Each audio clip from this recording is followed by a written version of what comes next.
Dans les autres Zohar, c'est Kouf Membet Amoud Aleph, mais enfin, ça c'est la pagination normale du Zohar, Kouf Membet Amoud Aleph. Mais dans le Matok Mitzvash, c'est Resh Yutet, Parashat Toldot. Donc ça va parler sur Yaakov Avinu et sur la Bracha. En fait, une grande partie du Zohar sur Toldot tourne autour de ça. Pourquoi, qu'est-ce qui s'est passé avec Yaakov? Comment est-ce que Yaakov a pu faire ça? Qu'est-ce qui s'est passé? Pourquoi la Bracha? Pourquoi la Bechora? Ici, on va voir une écouda intéressante, même probablement centrale dans tout ça, parce qu'il y avait un enjeu derrière cette histoire de Bracha et de Bechora, un enjeu qui dépasse simplement Yaakov et Esav, mais en fait qui est un tikkun depuis Adam Arishon, on va voir. Tachazé Yaakov Kolovdoy Avou Lishma de Kuchabrichu. Tout ce qu'il faisait, c'était pour le nom d'Akadosh Baruch Hu. Ou Beginkar Kuchabrichu Ava Ime Tadir de Lo Ademine Shrinta. Akadosh Baruch Hu, il était toujours avec lui. Baruch Haba Gad, rentre. Merci. C'est toi. Ça va le payer. Chazak. Ça va bien. Baruch Hashem. Ouais, ça va. Montre-lui où c'est de mieux. Voilà, tout de suite. Mechina. Voilà. Assieds-toi, Gad. Bienvenue. Merci. Des lunettes. Alors, on est en train de dire que Yaakov Avinu, on vient juste de commencer, Yaakov Avinu, tout ce qu'il faisait, c'était les Shem Shamaim. C'est-à-dire tout ce qu'il a fait, aussi bien quand il a vendu la Bechora, enfin quand il a acheté la Bechora pour un plat de lentilles, qu'après il s'est fait passer pour Esav, ou tout ce qu'il a fait dans sa vie, même avec Lavan, où il était obligé, où il a séparé un certain nombre de bétail, il s'était mis d'accord bien sûr au départ, mais tout ce qu'il a fait c'était pour le nom d'Akadosh Baruch Hu. C'était pas... Et à cause de ça, la Shrina était toujours avec Yaakov. La Shrina n'a jamais quitté Yaakov, sauf qu'un peu plus tard on verra que quand il est rentré dans le deuil avec Yosef, alors comme il était dans une forme de tristesse, alors la Shrina ne se révélait pas chez lui, mais sinon, la Shrina était toujours avec lui. En fin de compte, c'est ça un tzaddik. Un tzaddik, la Shrina est à ses côtés. Un peu plus haut, le Zohar... Oui. Excusez-moi, mais il n'est pas fautif du tout. Non. On ne peut pas sortir qu'il est fautif du tout. Le mascana du Zohar, c'est que non. Au contraire, c'est même la page toute. Du tout. Que Parce que c'était les Shem Shamaim qui l'a fait. Pas seulement les Shem Shamaim, mais il a fait ce qu'il devait faire. Parce que c'est ce qu'on va voir là. Enfin, on va voir une partie de ça parce que c'est dans plusieurs endroits dans le Zohar. On ne peut pas le blâmer comme on l'a blâmé Noir. Amène-moi un Bereshit, s'il te plaît. On ne peut pas le blâmer comme on l'a blâmé Noir. S'il aurait prié pour son frère, s'il aurait élevé son frère, au lieu de faire son tikkun à sa place. Il y a ce point-là qu'on voit avec l'histoire de Dina, où on sait que Dina, elle aurait peut-être éventuellement pu faire tchouva à Esav, et il l'a enfermé dans la boîte. Alors ça, c'est peut-être quelque chose qu'effectivement, on pourrait dire que Yaakov, il aurait à regretter ça. C'est-à-dire de ne pas avoir donné une chance à Esav de faire tchouva. Mais c'est encore une autre question, parce que qui c'est qui serait prêt à donner sa fille à un rachat Gamour comme rachat Avec Dina, c'est compréhensible qu'il ne lui a pas donné. Parce que comme tu dis, il doit sacrifier quelqu'un d'autre. Mais quand lui, il était face à l'épreuve, il aurait pu lui dire, rajoute-toi. Alors, on va voir que... On va prendre la bracha, tu l'as besoin. Alors justement, ce qu'on va voir, qu'il fallait surtout pas qu'il fasse ça. Ah, enfin, on va voir que... De toute façon, il sait, il connaît le moment quand les choses ils doivent venir. S'il savait qu'il ne devait pas faire tchouva maintenant, ben c'est parce qu'il savait qu'il ne devait pas faire tchouva maintenant. Il l'aurait fait. De la même façon qu'il aurait pu quand il s'est battu contre l'ange. Il aurait pu Abraham Avinu, il savait que Sodome allait tomber et que tout le monde, ils étaient des rachats. Il a essayé. C'est juste le fait d'essayer. On ne voit pas qu'il a essayé. C'est ça la question. On va voir l'enjeu, il est différent ici. Moshe Rabbeinu, il a dit, il a essayé. On va voir que c'est différent ici, tu vas voir. Tachazé Yaakov, Kolovdoy, je reprends. Avou lishman de kuchabrichu, beginkar kuchabrichu ave ime, tadir delo ademine shrinta. Shem était toujours avec lui, la Shrina n'a jamais quitté. Dea, beshata de karale Yitzhak l'Esav bere. Au moment où Yitzhak il a appelé son fils en fait, Esav, pour le bénir, Yaakov le avait taman. Yaakov il n'était pas là. Ou shrinta odala le Rivka. en fait, Yitzhak était seul avec Esav, mais la Shrina l'a fait savoir à Rivka. Rivka, elle avait un grand roi à Kodesh, la Shrina était avec elle. Rivka odalé le Yaakov. Et Rivka, elle a fait savoir à Yaakov. Pourquoi la Shrina directement à Yaakov? Si Yaakov, la Shrina n'a jamais quitté. Ouais, parce que Yaakov, si ça avait été lui directement, il n'aurait rien fait. On va voir que c'est Rivka qui va le pousser à faire. Parce que Yaakov, au départ, c'est pas son truc, lui, de commencer à se faire passer pour quelqu'un d'autre, commencer à ruser.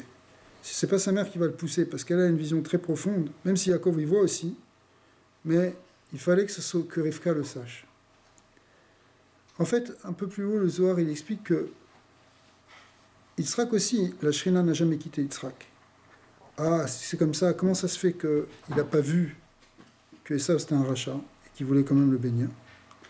Alors, le Zohar répond qu'en fait, la Shrina lui a caché, comme c'est marqué d'ailleurs dans les Pshaté à Mikra, que Kadosh Baruch Hu ne voulait pas que Yitzhak sache, en fait, pour qu'il puisse bénir Yaakov comme s'il allait bénir Esav. C'est-à-dire avec la même intensité, avec la même bracha. On va voir comment ça va se passer. Rabbi Yossi Amar, Tachazé. Ichaz v'shalom, be'ou zimna, yidbarar Esav. Si, chaz v'shalom, Esav avait été béni à ce moment-là, par Yitzhak, lo yishlot Yaakov le'almin. Yaakov n'aurait jamais eu de pouvoir, quelque pouvoir que ce soit dans le monde, il aurait été complètement écrasé.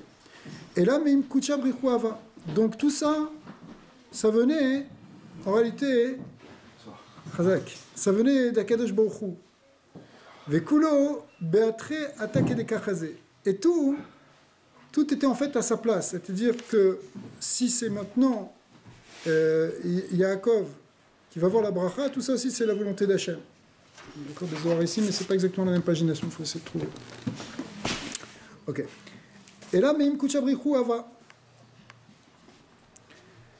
En réalité, c'est marqué dans les Mefarshim, le Ramak il explique, il s'est ramené ici dans le Matok Midvash, que tout ça c'était pour réparer la klala qu'avait reçue Adam Arishon. C'est-à-dire que cette bénédiction là maintenant, elle vient pour en quelque sorte réparer ce qui a été maudit. Il faut réparer. Mais maintenant, si ça va tomber sur Esav, ça va rien réparer du tout, et ça va être encore pire. Vekulo Tachazé. Rivka oevet et Yaakov.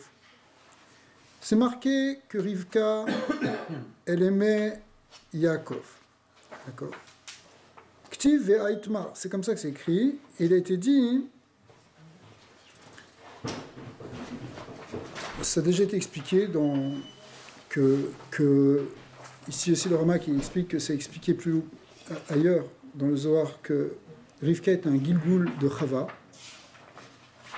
Ve'ata ba'al etaken et asher afta betrila keneget ba'ala adam arishon.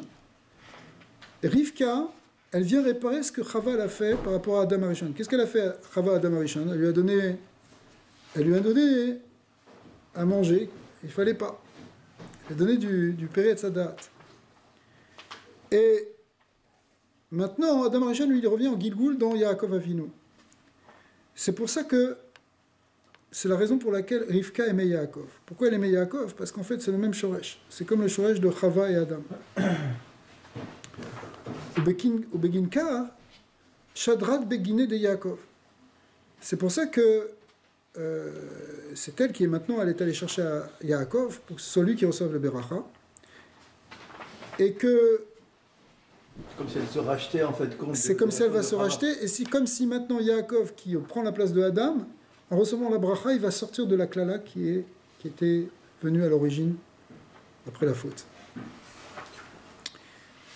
Alors, Iné Shamati et Avira, qu'est-ce qu'elle a dit à Yaakov? Elle a dit: j'ai écouté ton père, j'ai entendu ton père parler à Esav, et disait: Avata beni Ishma Bekoli. Il a dit: viens mon fils, etc., va me chercher à manger, va me chercher etc.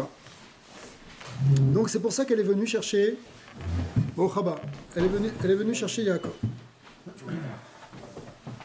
Be'aou Zimna, à ce moment-là, c'était Erev Pessah Rava. D'ailleurs, comme c'est ramené dans Rashi, que ça se passait Pessah. Et Ubaye Yetzera l'Itabra. Et qu'est-ce qui se passe à Pessah normalement? On doit détruire le Yetzera. Qu'est-ce qu'on fait quand on brûle le Chametz? On brûle le Yetzera, n'est-ce pas? D'accord, on détruit le Yetzera. Donc, en réalité, toute l'idée ici, pourquoi il fallait faire ça? C'est parce qu'il fallait détruire le Yetzera. Ou le Shatala Siara Raza de Memuta, et pour faire dominer la Siara c'est la lune, en fait, elle représente la Shrina, dans le secret de la Emouna. Parce que la Shrina, c'est la Emouna. Comment un homme il peut amener la Shrina dans sa maison? Comment il peut vivre avec la Shrina s'il a le Kohar à Emouna? Le Kohar à Emouna, c'est le côté féminin. C'est pour ça que c'est tellement Ikari et tellement central, dans toute la Avoda, en particulier dans la Chassidut, sont de Emouna, parce que la Emouna, c'est ça, c'est la Shrina. Donc en réalité, à Pessah, il y a un Gilou Shrina parce qu'on détruit le Yetzara. Quand tu arrives, tu as enlevé tout le Chametz. Le Biur Chametz, c'est le Biur du Yetzara, comme on dit dans la Kavana. Et après ça, effectivement, la Shrina, elle peut résider. Ve'alda Avdat Tretafshilin, c'est pour ça qu'elle avait fait deux plats. Il avait demandé, elle a fait deux Tregidéizim. Pourquoi? Un pour le Korban Pessah, qui correspond justement à ce qui va détruire le Samer même, le Yetzara du monde. Et le Sheni, le deuxième Korban, c'était le Korban Chagiga, pour au contraire, pour être Bessimra avec la Shrina, et pour être le Korban Chagiga, c'est pour être Bedvekut avec Hachem, dans la Simra. Ça, c'est la vie, la vie, enfin, c'était Rabbi Yossi qui était en train de parler. Mais Rabbi Yehuda, il est cholek là-dessus. Il dit non. Il a une autre interprétation. Lui, il pense que ça se passait à Yom Kippour, l'histoire de la bénédiction d'Yitzhak. D'accord? Et Ramazacha, il y avait un remède. Pourquoi? Parce qu'il a demandé Shnek Gideizim. Il n'a pas dit Shnek Vasim. Il n'a pas dit deux brebis. Normalement, il a guidé Izim, les chèvres, les petits boucs. En réalité, ça fait une référence aux deux boucs qu'on amène à Yom Kippour. Et effectivement, des Emnim Benoï de Yaakov, les Karva Shne Seirim. Parce que plus tard, les enfants de Yaakov apporteront deux boucs. Chad Lachem ve Chad la Azazel. Beyoma de Kippouré. Le jour de Kippour. Un pour Hachem, un pour Azazel. Au Beginkar, Karivat Shne Gideizim, c'est pour ça qu'elle a amené deux Gideizim, c'est donc effectivement l'habit de Rabbi Yehuda.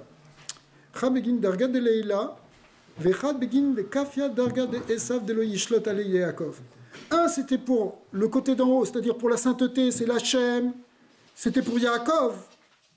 Et l'autre, c'est pour le bas, c'est pour la Sitra Achara, c'est pour Esav.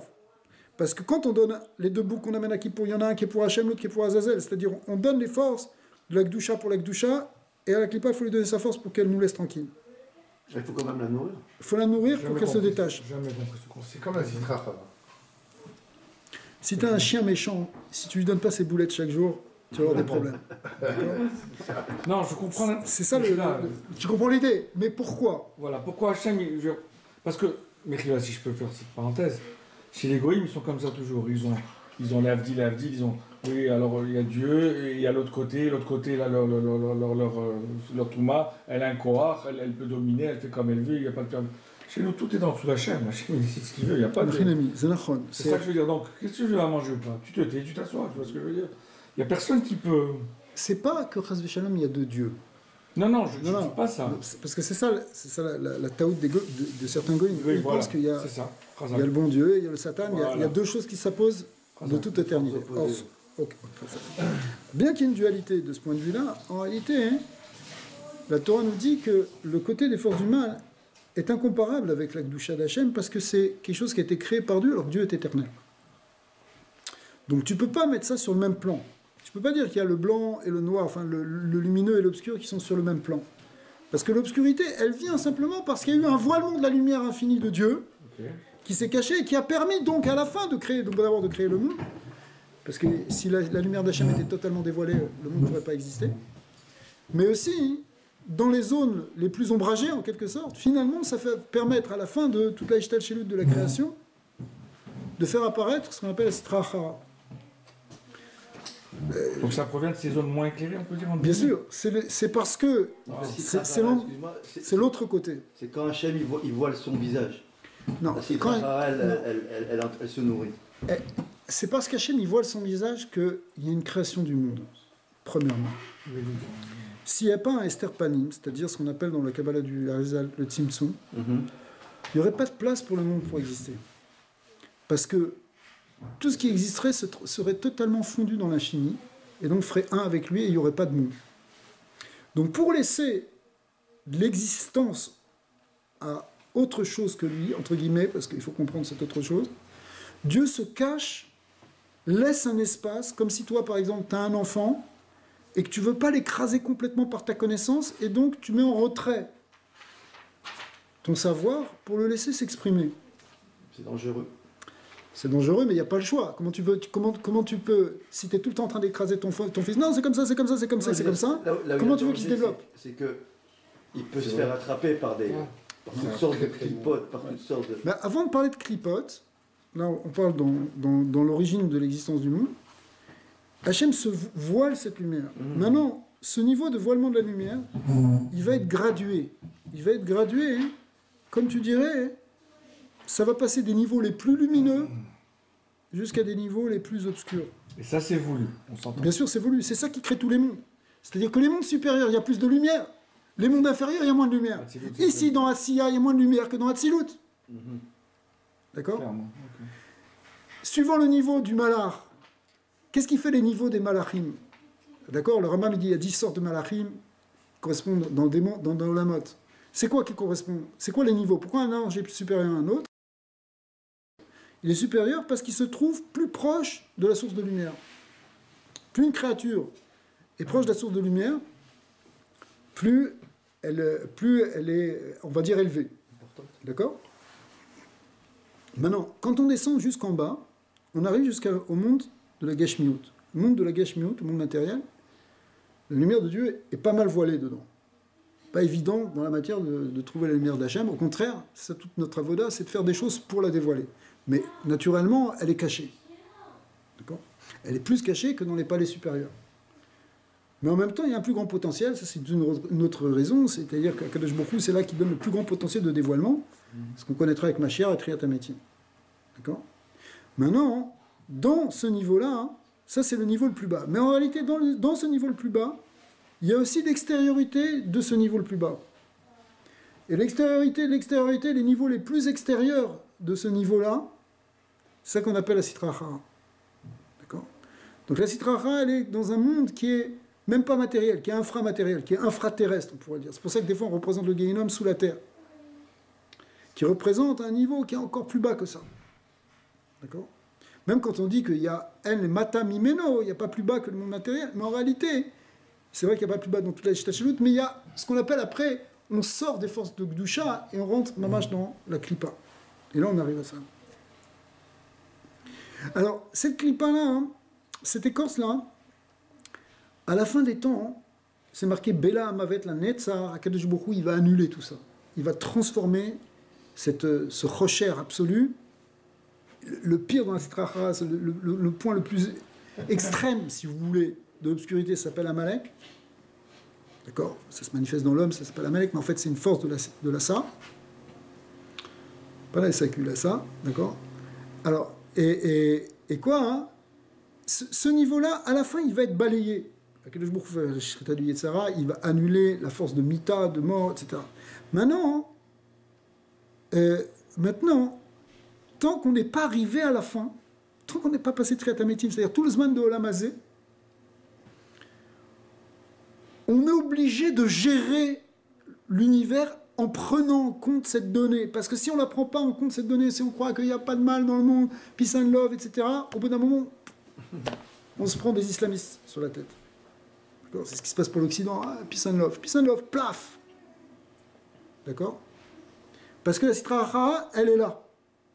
Mais déjà, dans ce cas-là, c'est pour faire un peu la police, quoi, entre guillemets. Non, elle est là parce que, elle, c'est la force du mal. Alors, elle peut être là pour nous réveiller,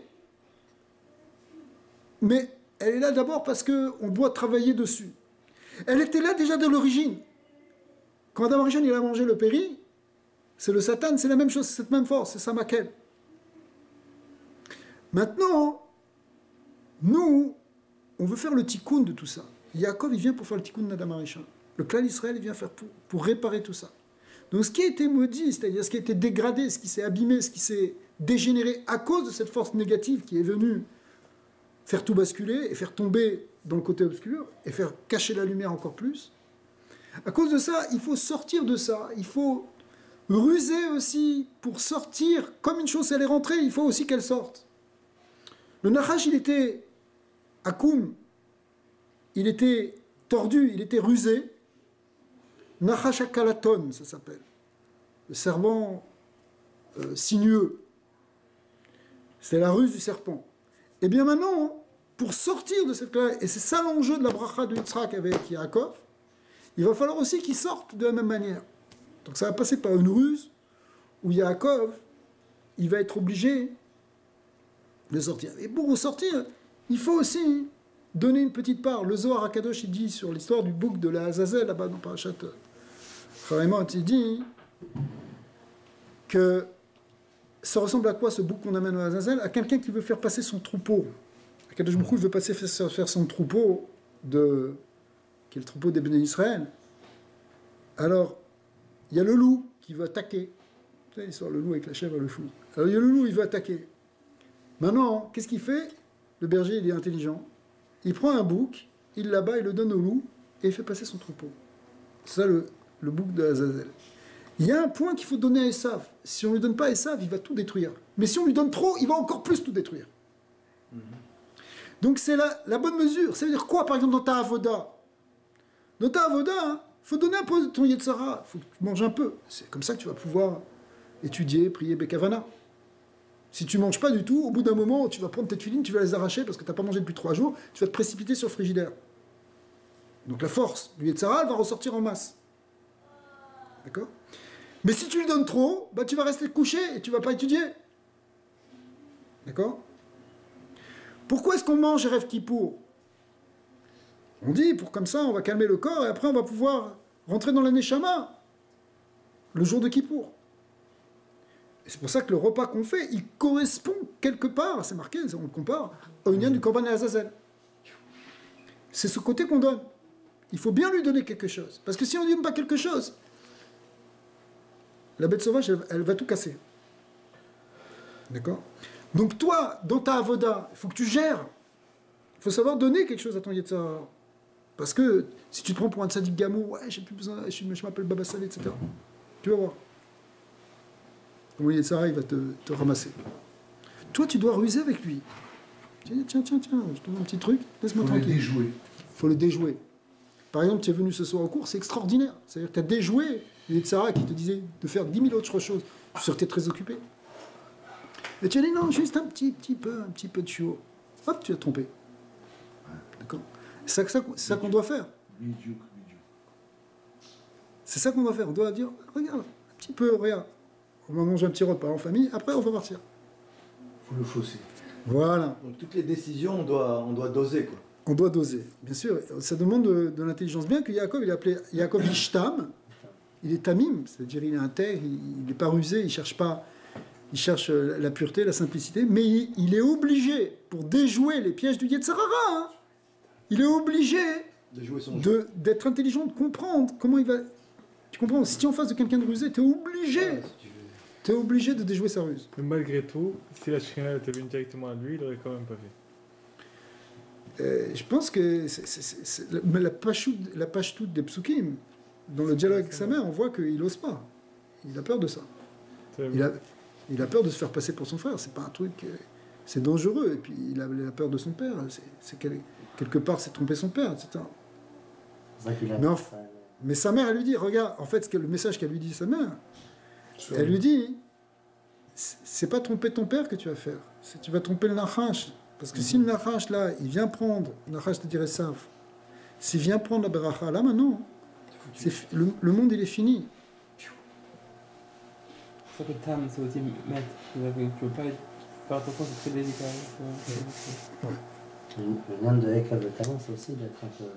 Voilà, c'est ça. C'est pour ça qu'il y a Yaakov, par rapport à Israël, il est plus les deux. Voilà, après il va s'appeler Israël, effectivement.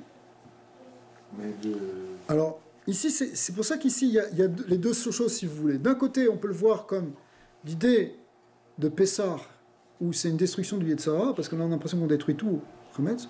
Ou bien, on peut le voir comme Kippour, c'est les deux avis.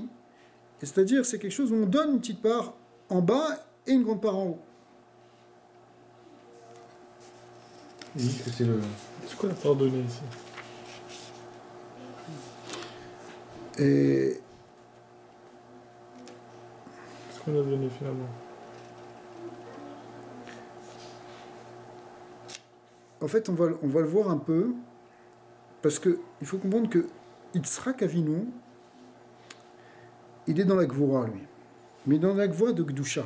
C'est lui qui va manger, comme le dit le Zohar ici, Ve'alda shne gidreizim umitarvayu taim Yitzhak ve'achil. C'est Yitzhak qui mange les deux. Évidemment, c'est Yitzhak qui mange les deux. Qu'est-ce que ça vient nous dire? C'est que Yitzhak, lui, était dans la Gvura de Gdusha.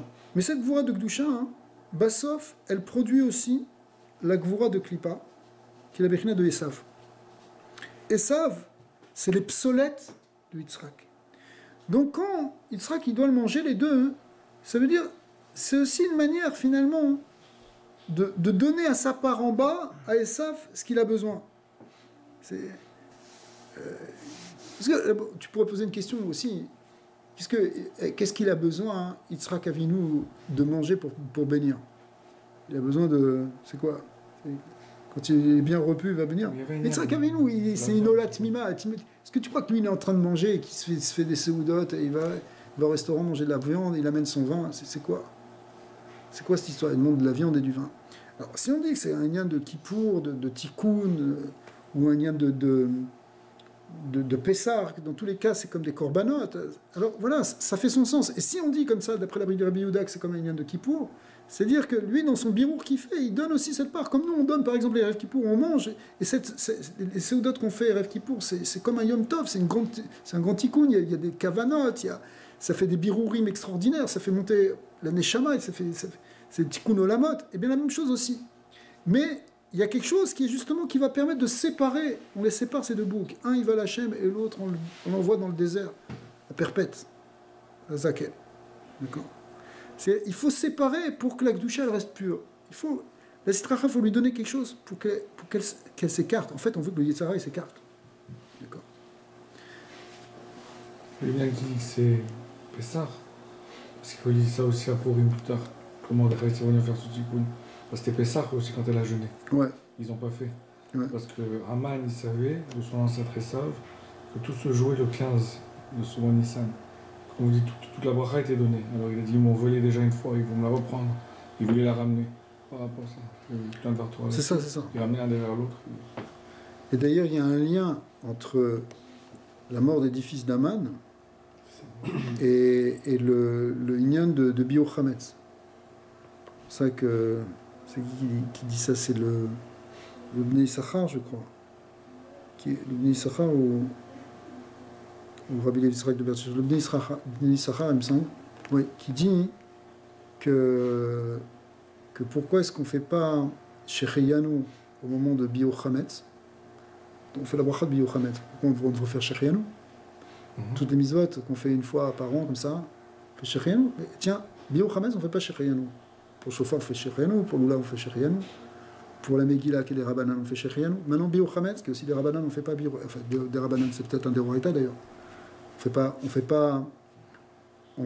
pas Shecheyanu. Alors lui, il explique qu'en fait, la mitzvah de Biur Hametz, on l'a commencé à pourrir. La Mechiat Amalek, la destruction d'Amalek, c'est le début de la destruction des forces du mal qui va se compléter avec la destruction du Hametz. C'est pour ça qu'il y a un rapport entre les 10 fils d'Aman et les 10 petits morceaux de pain qu'on va jeter dans le feu. D'accord? Qui représentent la même chose, la ligne du Biur Hametz, des Biur des Kochotara. Donc effectivement, d'après le premier avis, ça a l'air que c'est plus, ici, dans cette symbolique des animaux qu'il est en train d'amener, c'est plus la symbolique de la destruction des forces du mal. D'accord? Et ça, c'est la Géoula, c'est la destruction des forces du mal. première fois, les 3 jours qu'ils ont Il se déguisait aussi. Parce qu'il s'est déguisé, Yaakov. Donc après, on se déguise aussi. C'est ça. Pour passer. Non, il y a, C'était ça, il y a sûrement. Ils ont jeûné à Pessah avec Esther, ouais. Peut-être c'était pour rentrer. Ouais, Nistama. C'est exactement ça. Nistama, il y a quelque chose comme ça. Alors, Vayavolo Yain Vayesht. Vayavelo Yain. Vayavelo Yain, pardon. Il lui a amené du vin. Ramaz Ramiz me Atarachi Karivle. Il lui a fait un remez parce que il a dit il lui a amené du vin.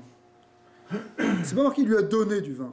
Amener, ça veut dire on va le chercher quelque part, on va l'amener. Donc on l'amène de loin. C'est quoi on l'amène de loin? Mais Aou Atar de Esav, il a amené de la Mida de Esav,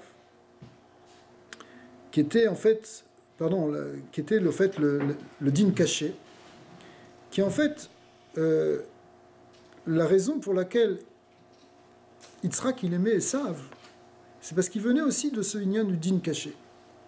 Din caché, ça veut dire le din pur, la justice absolue. Esav, c'est le din absolu, la justice absolue. Dans son extériorité, il est très doux. Il est même attaque le din. En fait, le Zohar explique un peu avant que Rivka, il ne pouvait pas se marier avec une femme qui était mitzad à Chesed, Mamash. Parce que son niveau de din, ça n'aurait pas pu marcher avec un niveau de Chesed. Mais par contre, Rivka, elle venait de ce qu'on appelle Dina Rafia. C'est quoi Dina Rafia? Ça veut dire un din adouci. Elle aussi, elle avait de la rigueur, mais adouci. Et ce fait qu'il était avec Rivka, quand il s'est marié avec Rivka, c'est ça qui a atténué la rigueur de Yitzhak. Parce qu'Yitzhak, la rigueur de Yitzhak, attention, la rigueur, c'est toujours quelque chose tourné vers l'intérieur. C'est un grand principe. C'est pas la dureté à l'extérieur. La dureté à l'extérieur, c'est justement le problème des saves. C'est-à-dire que c'est le din caché qui outrepasse. Parce que c'est quoi le din, normalement? Ezeu Gibor, Akovesh et Yitzro. C'est celui qui se maîtrise. C'est la maîtrise, c'est la avoda. La avoda tatfila, elle vient par le corps de la gvura. Ezeu avoda chez Balev, Zetfila, et le nian de avoda, beikar ze gvura. D'accord? Ashusha kavim omed. D'accord? Sur le nian de Torah, avoda, c'est quoi l'avoda? C'est le côté gauche, c'est le côté du din. D'accord? Minut Rasim, c'est chesed, Torah, c'est kavem tsai. Ok?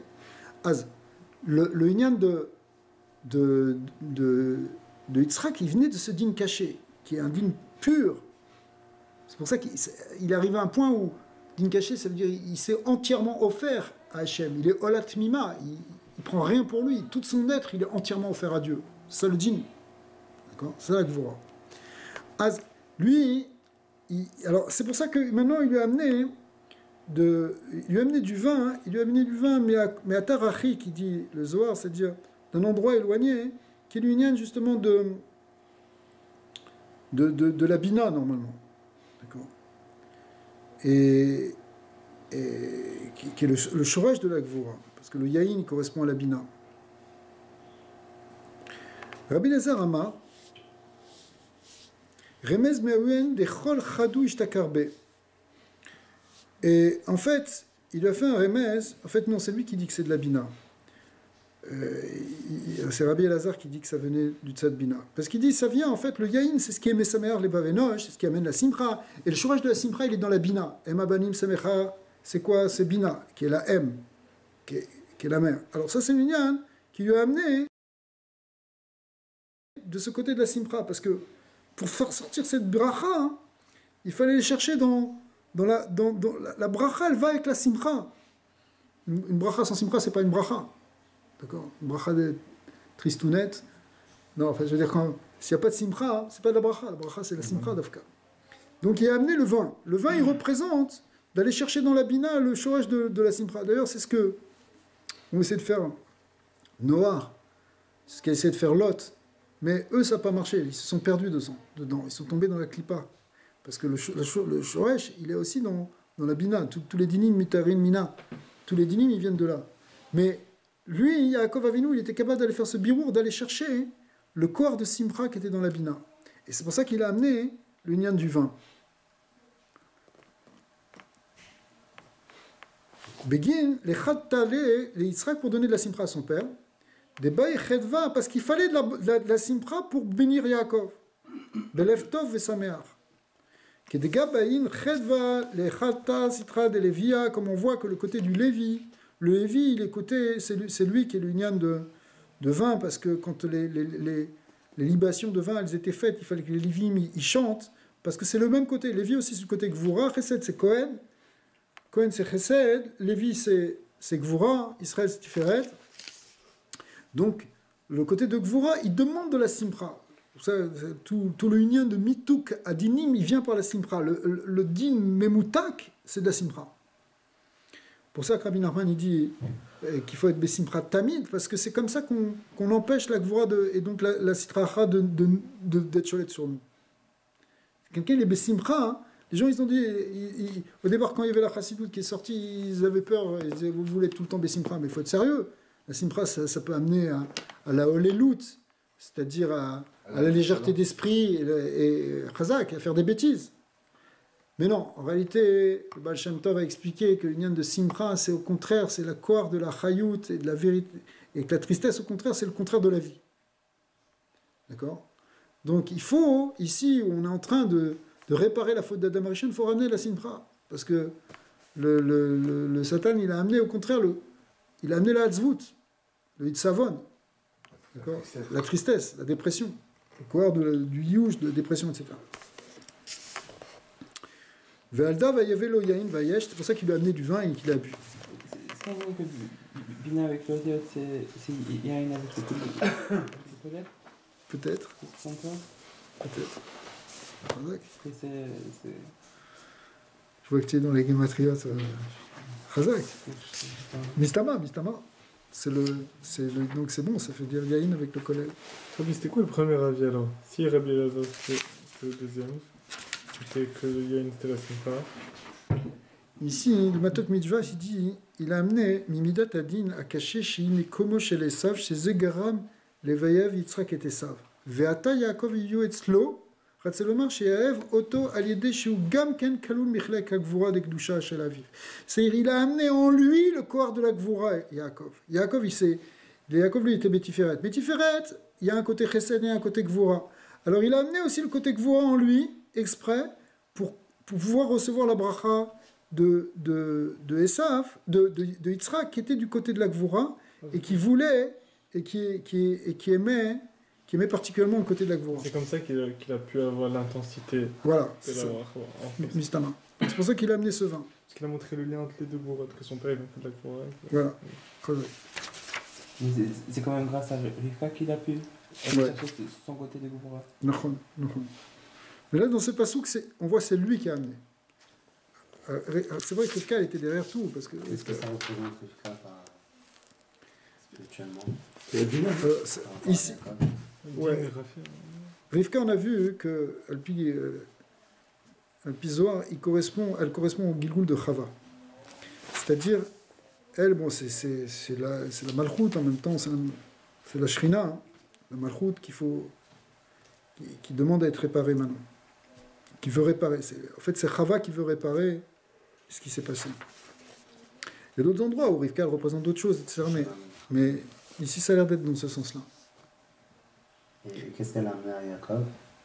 Alors, on va voir justement là. Maintenant, on va rentrer dans l'union de Rivka. Vatika, j'ai tourné la page Resh Kaf Bet. On est toujours Kuf Mem Bet Moudabet. Vatika Rivka et Bigde Esav. Elle a pris donc les vêtements d'Esav, etc. Achamoudot, Asherata Bebaït. Et les Ninoun, les Vushin, on va voir un truc très intéressant, quelque chose de très intéressant aussi sur qu'est-ce que représentent ces vêtements qu'elle a pris. Elle a pris les vêtements d'Esav. Et elle les a mis sur Yaakov. Alors, Inin les Vushin, des Ravar Esav Minemrod. Alors, on connaît là ici le Zohar, il ramène ce qui est marqué aussi dans le Midrashim, dans la Gemara, que c'est en fait les vêtements que Esav avait récupérés de Nemrod, et puisque c'est lui qui a tué Nemrod. Veilin les vouché yekar de avou min Adam Arishon ve'atu le yada de Nemrod. En fait, c'était des vêtements extraordinaires qui étaient originellement ceux de Adam Arishon. On va voir lesquels. Et Nemrod, comme c'est marqué ici, c'est marqué dans Yalkut Shimoni, que quoi hein, que Akadosh Baruch Hu, il avait fait un vêtement à Adam, et après ça, Adam il l'a transmis à Noar. Noar il l'a amené dans la Teva, et finalement, qui c'est qu'en vérité, c'est Nemrod. Ubeu avait Tzad Seda Nemrod. Qu'est-ce qu'il faisait Nemrod? Comme c'est marqué dans la Gemara. Qui Nemrod par rapport à Noir? Nemrod, c'est un petit-fils de Noar. C'est un petit-fils à lui. Ouais, c'est le petit-fils. C'est un. Nemrod, Noar, il a eu plusieurs fils. Il a eu Shem, Ham et Yafet. De Ham, celui qui avait mal tourné, il est sorti Couche, Mitzraïm. Ouais, il est sorti un certain nombre ouais. Et de Couche, le fils aîné de Couche s'appelait Nemrod. Donc c'est l'arrière-petit-fils de Noar, précisément. C'est lui qui a c'est lui. Non, Alors c'est Nemrod qui était impuissant, qui est devenu, qui était le premier Gibor Baaretz, nous dit la Torah. Et Gibor là-bas, ça veut dire c'était le premier tyran. C'était le premier dictateur, l'empire de Nemrod. C'était un empire très très fort, l'empire de Couche et de Nemrod. C'était lui qui était lui-même en réalité le dictateur à l'époque de la tour de Babel. Tout le monde était unifié, mais il y avait un dictateur. C'était Nemrod. Alors Nemrod, il était puissant, et lui aussi, il savait capturer les gens comme Esav, par Saïd Bépiv, on dit sur Esav, il avait le gibier dans la bouche, pas parce qu'il mangeait simplement de la viande, mais parce qu'il savait capturer les gens par sa parole. D'accord ? Obama. Comme Obama, si tu veux, et tous les grands dictateurs, que ce soit Staline, que ce soit Hitler, que ce soit tous ces gens qui étaient des grands orateurs pour arriver à embarquer tout le monde dans leur propagande. Et séduire. Voilà, d'accord. À tel point que Rachid nous ramène il a même été capable, Esav, de tromper son père Yitzhak. D'accord ? Et il arrivait à le ruser par la parole, il posait des questions, où est-ce qu'on prend Maaser sur la paille, sur le sel, il se faisait passer pour un tel mitracham, mais tout ça c'était pour tromper son père. D'accord ? Alors, ils avaient cette capacité, ils étaient capables d'embarquer toutes les créatures, séduire les hommes, séduire les femmes, etc. D'accord ? Et cette capacité de parler de Esav, en réalité, Nemrod avait la même. Mais, ici on va le voir au travers de ces Levushim, justement. Ubaou avait Tsaïd Seda Nemrod. En réalité, Nemrod était capable de capturer, a priori, les animaux. Mais en réalité, derrière les animaux, on peut imaginer que c'est toutes les créatures. Et pourquoi ? Parce qu'il avait ce vêtement. Parce que quand il mettait ces vêtements-là, les créatures n'avaient plus peur. Directive Ouaya Gibor Tsaïd Lifne Hashem. Il était impuissant. On a dit dictateur, il était puissant, Lifne Hashem, devant Hashem. Ve'esav nafak lechalka ve'agarbe karva ben Nemrod ve'katalle. Or Esav, il est sorti dans le champ et il a tué Nemrod. Ve'nasav ilin levushin mine. Et il a mis ses vêtements. Adéout dirtiv, comme c'est marqué dans le verset qu'on a vu dans le début de la paracha, Vayavo Esav minasade ve'uayev, quand le jour où il a vendu sa Bechora, il est rentré fatigué du champ. Pourquoi il était fatigué ? Parce qu'il avait tué quelqu'un. Qui l'avait tué ? Il avait tué Nemrod, disent les Chachamim. C'est marqué, Ve'ukmu, dans Baba Batra, c'est marqué, Ktivacha ve'uayef urtivatam ki eifa nafshi leorgim. Il y a deux versets. Il y a un verset qui nous dit qu'il est rentré fatigué, et un autre verset dans Yirmiyahu qui dit il était fatigué d'avoir tué. Donc on fait une Xerashava que ce mot ayef, il veut dire ici épuisé par la Avera, mais en fait épuisé par le meurtre. Quand quelqu'un tue quelqu'un d'autre, que Dieu préserve, lui-même il perd toute sa chayout. Vesa vava salé clone, celui qui tue aussi, ça le vide complètement. On ne veut pas connaître cette expérience.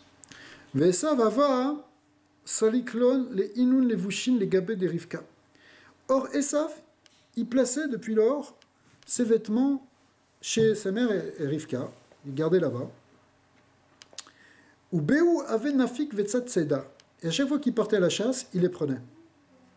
Ve'u yoma lo natinlon. Et ce jour-là où maintenant, plusieurs années après, il doit recevoir la beracha, quand son père lui a dit va me chercher du gibier pour me faire préparer un plat, il est sorti, mais de manière un peu précipitée, et il n'a pas pris ses vêtements.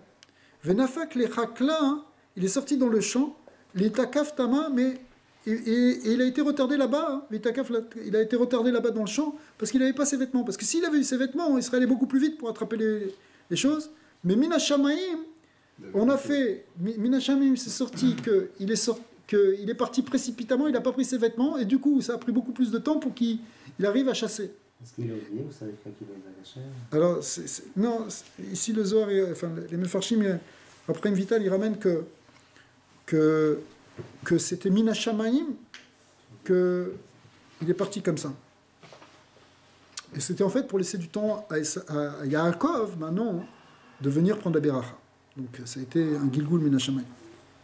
Donc ces habits, c'était les habits de Nimrod? Et après, Oui. Jacob, il a lu. Alors ces vêtements de Nimrod, en vérité, hein, ils étaient de Adam Harishon. C'est ce qu'on va voir maintenant. En vérité, lorsque Esav les mettait, ils n'avaient aucune odeur. Or, quand Yitzhak maintenant va sentir ses vêtements, il va dire, mais ils ont l'odeur du champ, c'est-à-dire l'odeur du Gan Eden. Alors regardez bien, parce que c'est un point qui est magnifique ici. Kevan de la Vishlon Yaakov, Kedin Tevat Avda Leatre Vesalik Reichi. Au moment où maintenant, pour la première fois, Yaakov, il va mettre ses vêtements, eh bien, en quelque sorte, ces vêtements, ils vont retrouver leur propriétaire, puisqu'on a dit que Yaakov, c'était le Gilgul de Adam. Et du coup, ils vont retrouver aussi leur odeur, qui était l'odeur du Gan Eden. Tant que c'était Nemrod, tant que c'était Esav qui les mettait, il n'y avait plus d'odeur. Mais maintenant que Yaakov, il les met, les vêtements reviennent à leur place, et à nouveau, ça ressent l'odeur du Gan Eden ressort. Begin des choufrés de Yaakov, choufrés de Adam Ava. Parce que, littéralement, la beauté de Yaakov, c'est la beauté des dames. Il avait la même Neshama. Pourquoi il y a une importance aussi grande à l'odeur? Alors, tu vas voir. Au Beginka, et Adrou Beaïshata, la Trayu Besalkou Reechil. Et donc, quand c'est revenu à sa place, ça fait ressortir à nouveau cette odeur. Alors, pour répondre à ta question, regarde ce qui marque dans les petites lettres ici, le Matok Mishmash, on va le lire. Il ramène en fait le Zohar dans Parashat Bo.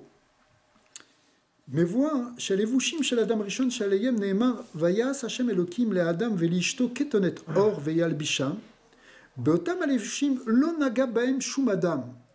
Les vêtements de peau qui ont été mis à Adam lorsqu'il est sorti du Gan Eden, personne n'a touché à ces vêtements, c'est pas de cela qu'on parle. Et la baem nikveru ou baem em atidim lakum betriat ametim. C'est pas les vêtements de peau qui ont qu'on revêtu à ce moment-là Adam et Chava quand ils sont sortis du Gan Eden. Ceux-là, ils sont restés avec ces vêtements-là. C'était leur corps en réalité. Et ils vont ressusciter avec. Velou alevushim chez Igiyou les Nemrod. Les vêtements que Nemrod il a eu, ou les Esav par la suite. Emayou alevushim chez Avadotam Adam betseitom ina Gan Eden. C'est au contraire les vêtements qu'il a perdus au moment où il est sorti du Gan Eden. Comme Nemrod et Esav, eux ils venaient du côté du serpent. La reine Ayako Arbaem Lishlot Beotam Alevushim, ils ont eu un pouvoir pendant un certain temps de pouvoir être cholette. C'est-à-dire cholette, ça veut dire avoir un pouvoir sur ses vêtements. Comme le Nachash, c'est lui qui a pris le vêtement d'Adam. Velachen Katuvkan, Shechazra Aveda le Baaleya. Mais maintenant que le vêtement il revient à son vrai propriétaire, que la Aveda, ce vêtement qu'il avait perdu Adam, elle revient à son propriétaire, c'est-à-dire Yaakov qui a lui-même Adam.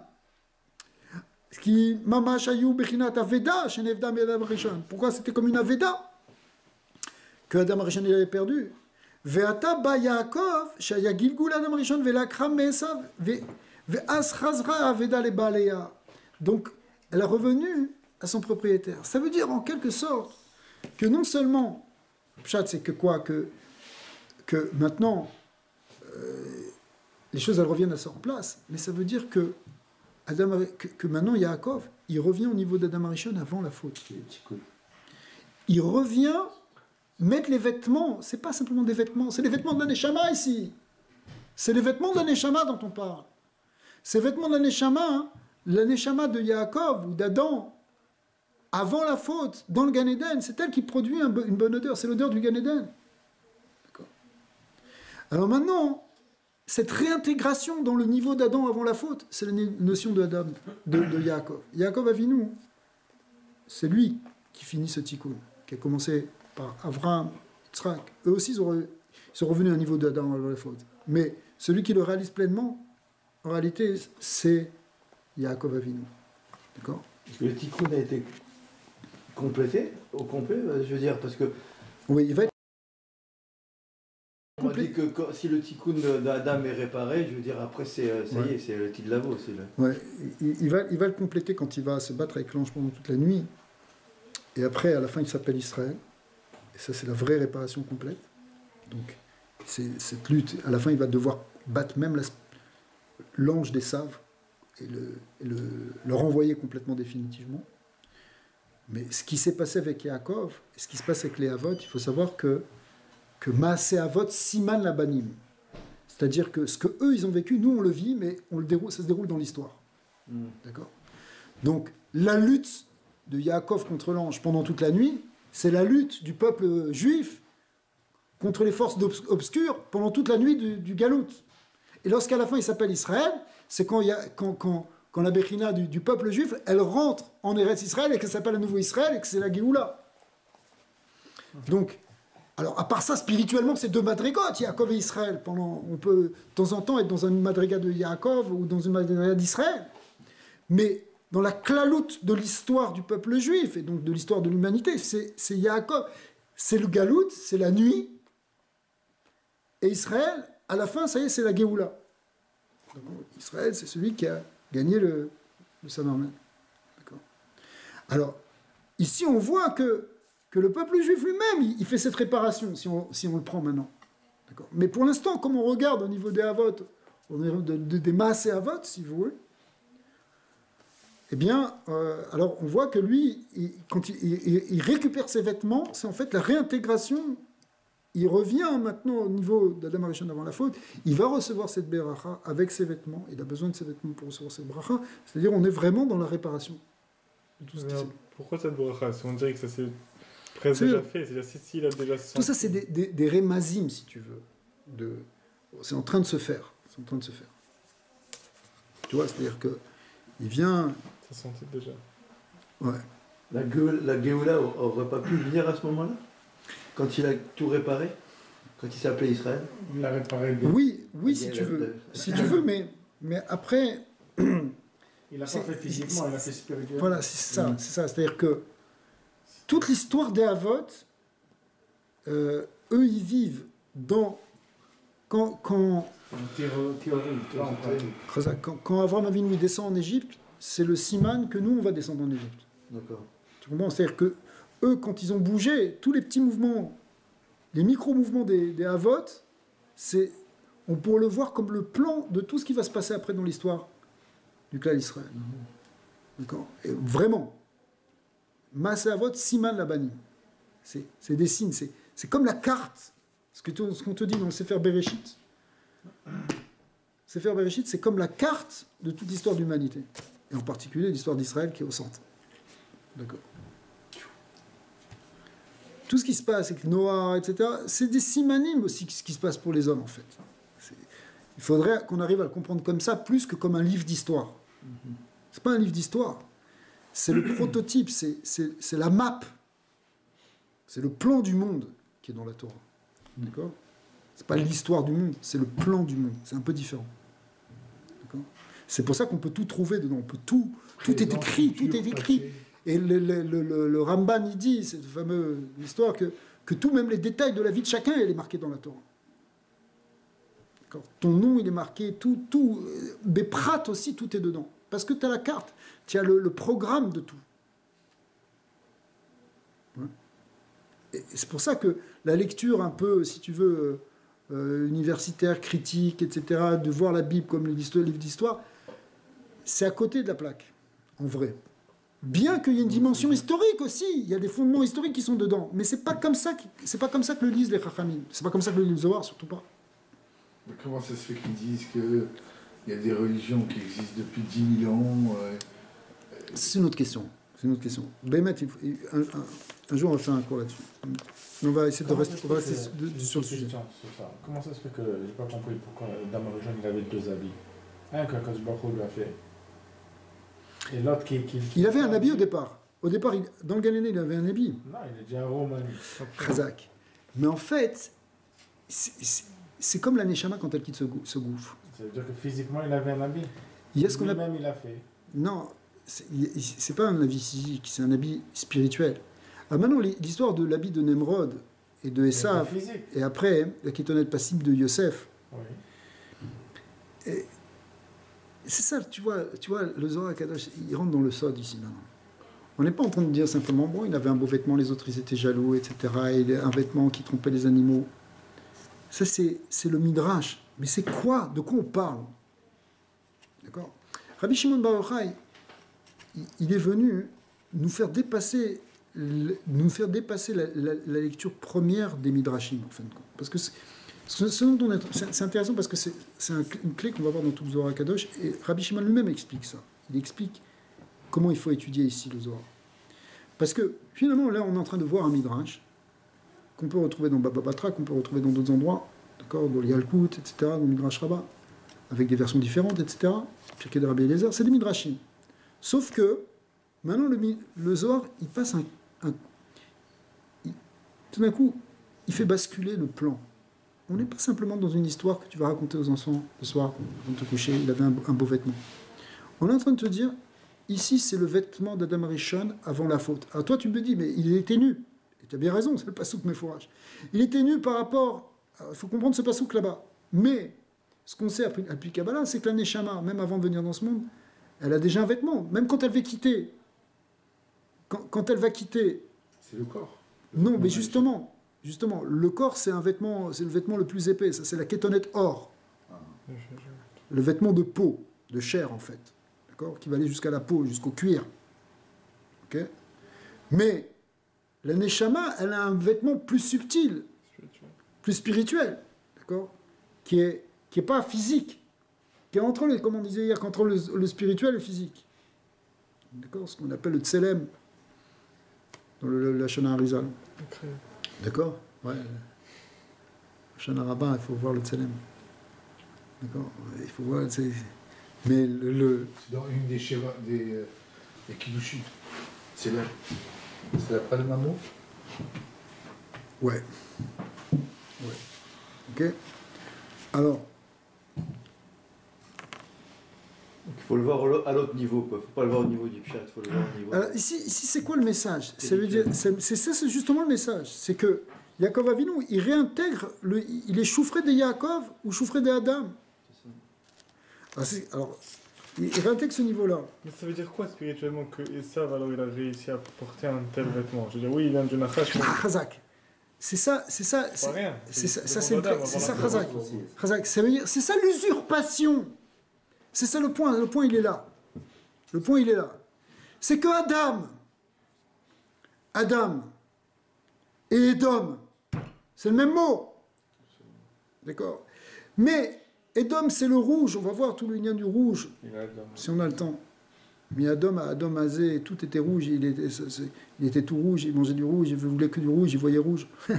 Ok, il était rouge. Mais lui, Nemrod, Esav, tous ces Réchaïm-là, ils se font passer pour l'homme, pour Adam, mais c'est une usurpation. C'est Adam Bilial, c'est l'homme c'est l'anti-homme. D'accord? Mais comment ils peuvent s'approprier une Neshama, même par usurpation? Il s'approprie un vêtement, il a un pouvoir avec ce vêtement. il sait capturer, il a la force de la parole. Parce que c'est quoi Adam? C'est le Médaber, c'est celui qui parle. Le pouvoir de l'homme, ce qui définit l'humain, c'est la parole. Mais la parole, pour quoi faire? Pour hypnotiser les gens? Pour voler, pour tromper l'esprit des gens?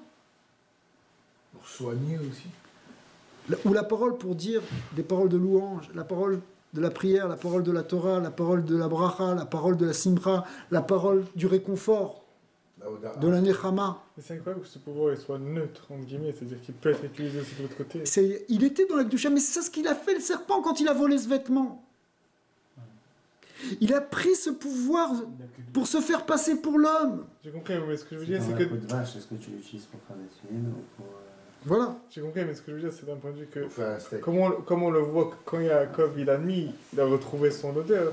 De la même manière, on aurait pu croire que quand Esav le met, il perd son pouvoir. Mais il a perdu. Chazak. Il a perdu son odeur du Gan Eden. Il a perdu le Gan Eden. Mais c'est ça qu'il voulait. Il voulait prendre ce vêtement. Il voulait prendre ce pouvoir. Du Gan Eden. Il veut se faire prendre pour l'homme. Il veut se faire croire. Mais en réalité, c'est une chaya. C'est une chaya. C'est un achash. Parce que c'est étonnant d'ailleurs que le Nachash il parle. Parce que normalement, il n'y a que l'homme qui parle. Depuis quand le Nachash il parle? Il fait semblant. Alors, c'est l'anti-homme. Vous voyez, c'est l'opposé. C'est le pouvoir de la parole, mais placé dans la Sitra Chara, et qui se fait passer maintenant pour Adam. C'est pour ça que les animaux, après, ils ont confiance en lui. Parce que Adam, c'est au contraire, c'est lui qui donne le nom aux animaux, c'est lui qui donne l'existence aux êtres, aux créatures. C'est lui qui leur donne la place, puisqu'il donne les noms aux animaux. Mais maintenant, donc les animaux, ils ont confiance, puisqu'en fait, ils reçoivent tout par l'homme. Normalement, les animaux, c'est-à-dire toutes les créatures, toute la création, ça passe par Adam. Même les végétaux, ils peuvent pousser que grâce à Adam, puisque c'est lui qui amène la pluie par la prière. Donc toute la création, elle dépend de Adam. Donc la création, les anges même, ils se sont prosternés devant Adam au départ. Parce qu'il était au centre de toute la création, et on va voir, on n'aura pas le temps, mais il avait, c'est la question qui est posée juste après, mais comment Adam, il avait, on dit que le talon de Adam Arishon, il obscurcissait le soleil. Pourquoi? Tellement il était lumineux. Il obscurcissait, ça veut dire il affaiblissait le soleil, littéralement.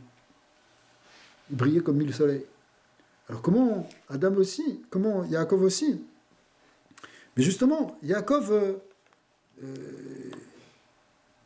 Vadaï avait, c'est-à-dire justement, la force de cette force qui était extraordinaire, c'était avant la faute. Mais après la faute, Adam, il est réduit. Dans tout ce Inyan, c'est quoi le Inyan que c'est Rivka qui l'a pris, qui l'a amené? C'est Rivka qui a pris les vêtements. Et aussi qu'ils étaient gardés chez Rivka. Parce que, encore une fois, c'est Chava qui a amené le fruit. C'est elle qui a amené la faute. Dans l'autre sens, c'est aussi celle qui révèle. Donc, c'est elle aussi qui lui redonne son vêtement. Ouais. C'est peut-être par la Bina aussi. Parce que la femme représente la Bina, donc c'est ça qui amène la... Ouais, mais ça, tu touches un point très fort, parce que finalement, on a besoin de la Bina. Mais ouais. C'est-à-dire de l'être bonnénoute, de la réflexion, de la méditation en même temps, qui va nous permettre de sortir du Yetzirah. Si tu réfléchis pas, tu te fais bouffer. Tu as besoin de la Bina. Parce que tu pourrais dire, bon, il n'y a rien que le Bitoul, la Tmimout, Chorma. Il faut faire un tri. Mais c'est ça Tiferet, parce que Yaakov Ishtam. Mais il doit avoir aussi le côté gauche, il doit aussi avoir le côté de la Bina. Justement pour déjouer le Nachash. Il faudra aussi qu'il a pris de l'essence. Toute la Gemara, elle fait beaucoup appel à la Bina. Mais c'est que par la Gemara qu'on arrive à casser les Tzara, en fait. Pourquoi? Parce que si on n'avait pas des Chachamim qui s'étaient cassés la tête, qui avaient réfléchi de tous les côtés, ce qu'on te raconte dans la Gemara, qui avaient étudié, on pourrait tomber dans des erreurs grossières. Le Shulchan Aruch, c'est bien. Hein, le Shulchan Aruch, c'est l'accomplissement de la Gemara. C'est déjà plus clair. Gemara, tu n'arrives pas au bon endroit. Parce que la Gemara, t'es dans le travail, si tu veux. Alors que le Shulchan Aruch, c'est la table est dressée. D'accord? Donc avant, tu es en cuisine.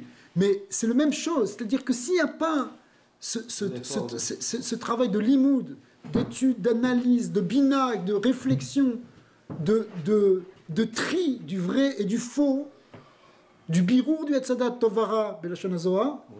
Si on ne fait pas ça, on peut donc aller dans toutes les taouyot. C'est pour ça qu'il y a d'autres religions qui n'ont pas le Talmud, elles sont dans des taouyot. Parce qu'elles ne vont pas jusqu'au bout du Hémet. D'accord? Vous avez dit que Yaakov, il va finir le tikkun ce matin contre l'ange d'Esav. Donc ça, c'est la première partie. C'est ce qu'on va voir dans Maïshlar. Ouais. On est parti ici avec son père, aller voir pas tout ça.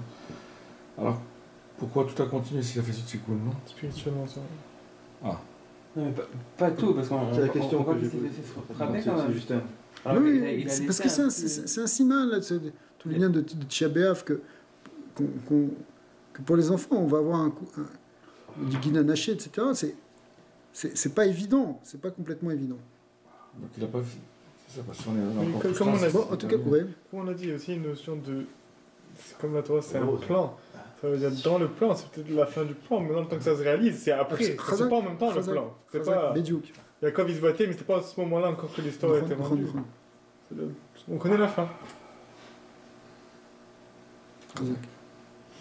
Donc les vêtements, quand Esav est parti chasser sans ses vêtements, c'est qu'en vérité il y avait une certaine ruse, même pour les animaux qui pensaient que c'était Adam et ils étaient attirés à lui. C'est pour ça qu'ils pouvaient chasser plus vite. Ouais. Donc Mais c'est toute la ruse du serpent, c'est toute cette ruse. C'était les chayotes qui réalisaient que c'était vraiment. Toi, tu crois que c'est dans le vêtement? C'est grâce à ça aussi qu'il arrive à réussir. Mais ce qui est drôle, c'est que. Tu vends des vêtements? Pourquoi les juifs vendent des vêtements? Qu'est-ce que tu crois? C'est le tikkun d'Adam Arishon. Il y en a une bonne collection. C'est Missoni, parce que c'est toutes les Ce couleurs. qui est drôle, c'est que. Quand, C'est des couleurs. a priori, quand Yitzhak il a appelé Esav pour lui dire d'aller chercher des. Il n'avait pas le vêtement. Il avait quand même demandé. C'est ça, mais c'est ça. Sans son vêtement, il était quand même trop. Parce que lui, c'est la shrina qui est cachée, on va dire. Qui Esav, tu veux dire? Non. Yitzhak. Parce que Yitzhak, Esav, il arrivait à ruser Yitzhak aussi, comme on l'a dit. Mais ça veut dire, à ce moment-là, c'était Mina Shamaim apparemment. Il a fallu que Yaakov il puisse récupérer ses. Non, ça oui, mais je veux dire que. Moi, d'après ça, avant qu'on sache que c'était la shrina qui cachait Yitzhak, on aurait pu croire que c'est aussi grâce à ce vêtement qu'il arrive aussi à ruser son père. Mhm. Mais quand son père il a appelé, clairement Esav n'avait pas son vêtement sur lui. Ouais. Mais il a quand même demandé. Alors là, on peut comprendre que c'est la shrina qui l'a caché. Alors il voulait vraiment pas que. Nachon. Mais quand on dit qu'il ne voyait pas, c'est qu'il savait probablement le niveau de Esav, mais à un certain niveau, même le niveau de Esav, il est élevé et il est bon. Ouais, mais là, le pshat que Zohar va ramener juste après, c'est que quand il a une charada Gedola, quand il après, c'est marqué quand Esav est rentré, à un moment, Yaakov il est sorti, à ce moment Esav il est rentré, papa j'arrive, ok. Alors il a dit mais c'est qui là? Ben, il dit je suis Esav. Et alors il a été pris d'une charada Gedola, il a pris d'une peur très très grande, mais en réalité, parce que il a regretté, il a réalisé trois choses. Premièrement, il a réalisé vraiment, il a eu un grand tsar, parce qu'il a vu que Aliyot Beno Beklipa, les Gamré, il a vu que son fils était complètement dans la Klipa. Tout s'est ouvert devant lui. Il a vu le Gehinom qui était ouvert sous les pieds. Donc il a vu qu'en réalité, il y a eu un Gilouï qu'il était complètement du côté de la Klipa, alors qu'il se trompait là-dessus. Deuxièmement, il a été Nestaher parce qu'il il pensait vouloir le bénir. Il s'est dit, heureusement que je ne l'ai pas béni. D'accord. Et troisièmement, il était Nestaher Al-Shayam, il était Nestaher du fait qu'il s'est trompé pendant toutes ces années et qu'il l'aimait jusqu'à présent. D'accord. Donc, le pshat du Zohar, en tout cas, c'est que Yitzhak, il s'est rendu compte à ce moment-là. Il a vu vraiment clairement. Jusqu'à présent, il arrivait à le tromper encore, Esav. Mais là, maintenant, quand il est rentré, il a vu le Gehinom avec lui, il a vu qu'il était complètement du côté du Rhin. D'accord. Alors que non. Alors maintenant, ce que tu dis, c'est que dans le Shoresh Elion de Esav, qui vient justement du Din caché, il y a aussi une Gdusha. C'est pour ça que la tête, elle va rouler dans la Marpella, etc. Mais les Maasé, pour l'instant, Esav, lui, c'est du Rhin. C'est-à-dire qu'il faut... Il y a une taout qui peut être, qui trompe Yitzhak. Attention, si la Taout elle peut tromper Yitzhak, elle peut nous tromper nous. Grâce au vêtement. Esav, par exemple, c'est Edom. Edom, c'est aussi la Notzriout, le christianisme. Et le christianisme, c'est quelque chose qui a beaucoup lutté contre le judaïsme et contre le peuple juif, qui nous a fait beaucoup souffrir pendant tout l'exil d'Edom, justement, l'exil d'Esav. Mais il y a aussi un point où il y a des juifs qui ont été tentés et qui sont tombés. Pourquoi ? Parce qu'il y a une taout qui peut être faite. Ça peut tromper. Oui. Il y a eu une erreur. Il y a eu bon, en tout cas, on ne va pas revenir là-dessus maintenant, mais c'est aussi une des clés de compréhension. C'est-à-dire de ne pas tomber dans la taout des saves. D'accord ? Qui est le glaive, mais c'est la croix et le glaive qui est la même chose en fait. D'accord ? Tu vas vivre dans la bracha qu'il va recevoir, tu vas vivre par ton épée, par ton glaive, c'est-à-dire par la violence que tu vas imposer aux autres. Donc c'est ça, et ça, vous voulez pas vous convertir, c'est le bûcher, ou bien vous dégagez, ou bien vous tuez. Les Juifs, ils ont été expulsés des pays chrétiens, dans tous les pays d'Europe, il y a eu des expulsions. En France, ils ont été expulsés 3 fois, en Angleterre 2 ou 3 fois, partout, dans tous les pays, au Portugal, en Espagne, c'est pas simplement en Espagne, c'est partout, tous les pays. Ok, mais ça c'est l'expulsion. Et l'expulsion, ça voulait dire soit vous vous convertissez, soit on vous tue, soit on vous expulse. Mais des fois, c'est même pas le choix d'expulser, c'est soit on vous tue, soit vous vous convertissez. Donc c'est ça. Ça, c'est la force des saves qui fait ça. Cette puissance des saves, là, qui vient, qui s'oppose. Mais c'est ce coeur, justement, où derrière un côté sympathique, on pourrait dire. C'est ça, la sympathie qu'il avait Yitzhak pour Esav. Côté sympathique, il y a aussi un côté, bon voilà, c'est aussi une religion qui parle d'amour, qui parle du bien, etc. Mais en réalité, il ne voyait pas ce qu'il y avait derrière. C'est-à-dire quand lui, Yitzhak, on dit qu'il ne voyait pas ce qu'il y avait derrière, c'est que nous, on peut ne pas voir. D'accord ? Moi, j'ai un peu Ishmaël avec les galoutes des pays arabes. Mais pourquoi est-ce que c'est venu? Ça vient après. C'est pas sûr que c'est Machéen Ken, parce qu'on voit qu'Avraham Avinu, si c'était pas Sarah, il aurait regardé Ishmaël. Lui aussi. Pourquoi c'est venu après? Chronologiquement, pourquoi ça vient après? On a passé le nom Galout Edom. Maintenant, on est Kotz Sheba Yud, qui est une autre Galout. J'ai vu un chat de Rav Morgenstern, il ramène. Voilà, l'ordre n'est pas avant Galout Edom. En réalité, c'est marqué dans les Tikkun Hazohar, en particulier dans le Tikkun Khadashim, que la Galout Ishmael nichlelet begalut Edom. Il n'y a pas un Galout, on parle de Arba Galouyat, Bavel, Parasumadai, Yavan et Edom. Il n'y a pas une 5e Galout normalement. Il y a une lien de Galout Ishmael. Ishmael nichlal be Esav. C'est le côté que dans ce Galout Edom, on a été exilé par les Romains qui sont devenus des chrétiens, mais dans ce là, il y a toujours eu 2 côtés. Même chez les chrétiens eux-mêmes, il y avait les chrétiens d'Occident et d'Orient, il y avait Roma Gedola et Roma Zeirta, la grande Rome et la petite Rome qui était Byzance, qui était Constantinople, qui était Istanbul aujourd'hui, qui étaient les chrétiens d'Orient, qui était la grande capitale. Et en réalité, ces chrétiens d'Orient, après ça a changé, parce qu'après l'islam est venu, et c'est devenu l'islam. Les chrétiens d'Orient aussi, ils existent, mais il y a aussi l'islam. Et les Juifs ont été aussi exilés dans ces pays d'islam, et dont Ishmael, mais donc Ishmael c'est vu comme un chelek du grand Galout de Edom. C'est une sous-catégorie de la mer. Chazak, c'est une sous-catégorie. Mais maintenant, cette sous-catégorie, à la fin du Galout Edom, elle devient plus forte. Et on vit un moment qui s'appelle, grosso modo, qu'on peut appeler Galout Ishmael, bien que ce soit un chelek, mais on l'appelle Galout Ishmael, ce qu'on voit aujourd'hui. C'est marrant parce qu'à l'époque, Ishmael, historiquement parlant, il est revenu, entre guillemets, on peut dire la rescousse, mais c'est lui qui s'est opposé à Esav. Les morts, ils sont venus parce qu'ils sont venus pour Jérusalem, toutes les guerres, tout ce qu'il y a eu. Il y a une guerre en Chazak. Après, ils sont venus, ils les ont massacrés. La guerre de Gog ou Magog, c'est aussi la guerre entre Ishmael et Esav. Mais c'est pas le Chesed et la Gvura? C'est le Chesed et la Gvura qui s'opposent, mais en fait, les deux, c'est le Klippa, donc il y a beaucoup de violence dans tous les deux. Bon, mais Ishmael, il avait fait tchouva, tu vois, on l'a vu dans la semaine dernière. Alors, Ishmael, il fait tchouva, hein, il fait tchouva. Il reste pas rapport à Yitzhak en plus, c'est vraiment ça, c'est le cadre. Mais ça, c'est pas barour. Parce que quand on voit que D'où on apprend. On apprend dans la paracha de Frère et Sarah qu'au moment de l'enterrement de Avram Avinu, alors ils sont venus Yitzhak et Ishmaël. Pourquoi Yitzhak et Ishmaël? Parce qu'Ishmaël, il a laissé la place en premier à Yitzhak, donc ça veut dire qu'il a fait tchouva. Mais il a fait tchouva, hein, certains disent qu'il a fait tchouva à cette époque-là. Mais à la fin, hein, il ne fait pas tchouva. À la fin. Non, on ne peut pas le réparer, Ishmaël. Ishmaël, il n'y a pas de tikkun. Par contre, Esav, Vaishpot Be'ar Esav, c'est-à-dire qu'il y a un jugement, donc s'il y a un jugement, il y a un tikkun. Ça doit être rentré. C'est comme Paro, non? Il y a comme Melech Hadash. Il y en a qui pensent que c'est le même, juste la chambre, ils vont changer. Il a pu être bien, mais après directement il est revenu à ce qu'il était. Alors, Srazak, c'est intéressant que tu parles de Paro, parce que Dafka, justement, le lien de Ishmael qui vient à la fin, c'est pour finir le tikkun de Mitzrayim, qui était le premier galout de tous. De Paro. Et on finit maintenant avec Ishmael, qui est lui-même le fils de la princesse d'Égypte, Hagar.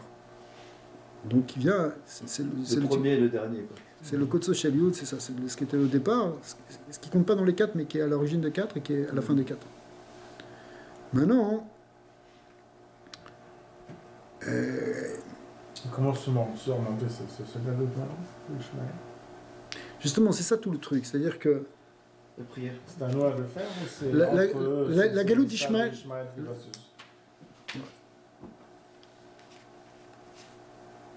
Parce que ça, on a dit que c'était dangereux. Ça, c'est un coup entier. Il fallait s'opposer parce que c'était dangereux. Parce que